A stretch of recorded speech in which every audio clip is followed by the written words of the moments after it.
Guys,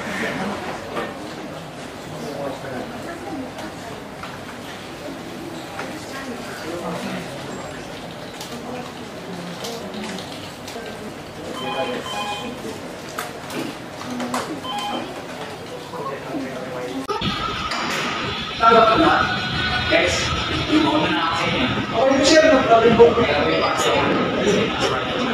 po sir, tingin po kayo sir.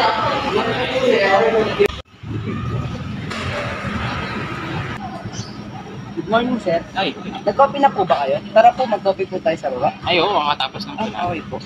Alam mo sir, nakaka-inspire yung mga ginagawa mo. O bakit naman? Ang dedicated mo po kasi sa mga ginagawa mo, and ang skillful mo po. Parang hindi po kayo napapagod. Para saan po ba kayo nagsusunod? Ay, alam mo kasi sir, bago ko narating tong katayuan ko ngayon, marami muna akong mga napagdaanan na hindi ko akalain na yun din yung magiging rason para umangat ako ngayon. Bata pa lang si John ay hilig na niya ang technology at online games. Siya ay maagang gumigising para lang makapaglaro.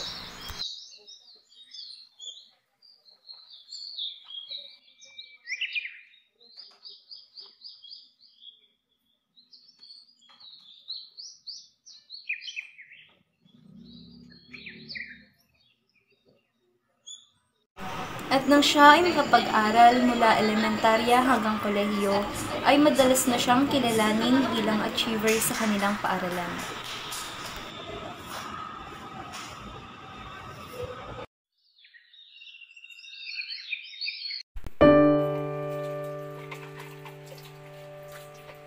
Ma, pwede ba kita makausap? Ano ba yun dyan? Mabilis lang at may gagawin pa ako. Ganito kasi yun, ma. Ngayong graduate na ako, bala kong magtayo ng small business na magme-maintain at magre-repair ng computer. Tapos yung kikitain ko ron, yun yung i-invest ko rin sa gagawin ko system. Yan ka naman sa kaibangan mo eh. Kakanood mo na kung ano eh. Hindi sana, kung nagtrabaho ka, hindi sana may pera tayo. Di kita pinag-aaral para lang dyan. Jan? Papasok. Iboy, long time na sir. Talaga hindi nakadaro dito. Ano ako kasi, ano pre, nalala niyo yung sinabi ko nung nakaraan? Yung alin dun, pre? Bala ko na kasing simulan yung binabala kong system. Yung parang kaya mga pag-recognize ng mga bagay. Ano yung tatawag mo dun, pre? Ano pre?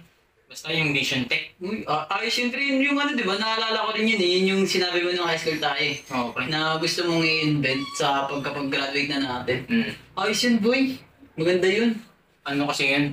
Kaya niyang makapag-recognize ng mga bagay na hindi nakikita ng mga visual impaired. Yung parang yun yung parang magiging ano nila, way nila. Tapos tutulong na mag-identify ng object. Oo. Ayos yun, boy. Kaya ako yun, boy. Maganda yun.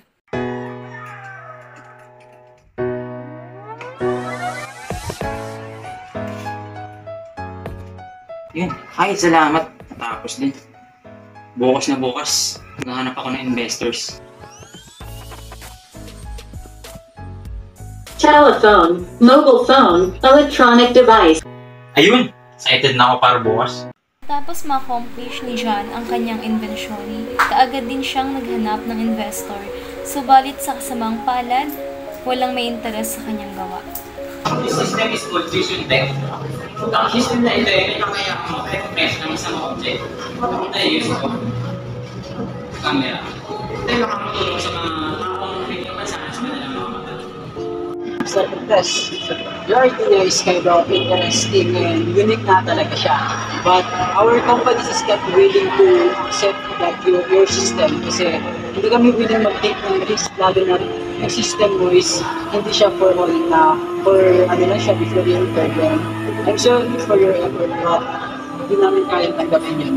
So yun, Mr. Gaylan, sa sobrang hirap ng Pilipino, yung invention mo is something nonsense. Siguro look something interesting na invention na makakatulong lalo din sa bansa.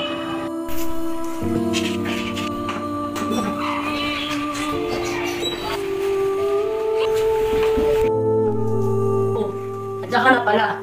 Sana may napala yung lakad mo. Kasi problemado na ako para sa bayarin natin sa bahay.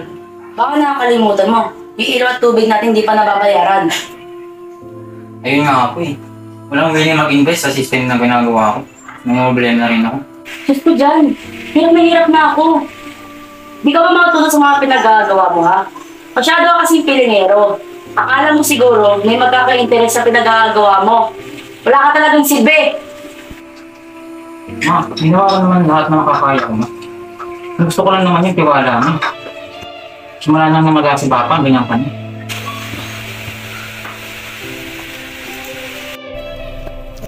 Boy, anong ginagawa mo dyan? Kamusta ka na? Okay ka lang? Okay yan, pre. May problema ka ba, boy? Oo. Ano yun? Nakakapagod. Yung system kasi na ginagawa ko, walang willing mag-invest. Yung ba yung system na sinasabi mo sa akin last time? Oo. Tapos pag-uwi ko pa, ay matatanggap ko mama. Kuser mo. Ano mo, boy? Kung ako sa'yo, huwag kang panghinaan ng loob. Lahat ng bagay may dahilan. Siguro yung pag-reject nila sa system mo, may purpose yun, boy. Baka malay mo, next time may makakuha or makakilala sa'yo na mas mataas na investor. So, ganun yung sa ano naman kay Aling Merlin, hindi ka naman nasanay sa nanay mo.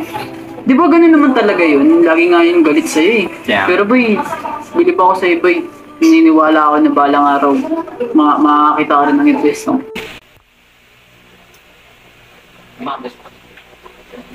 Sa hindi inaasahang pangyayari, nagkasakit ang ina ni John at dahil dito, napilitan siyang ituon ng atensyon niya sa kanyang ina.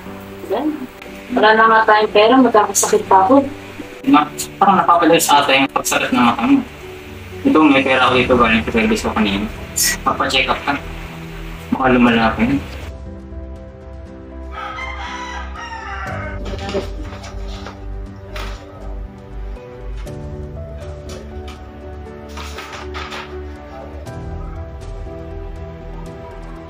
Diyos ko Lord, ano to?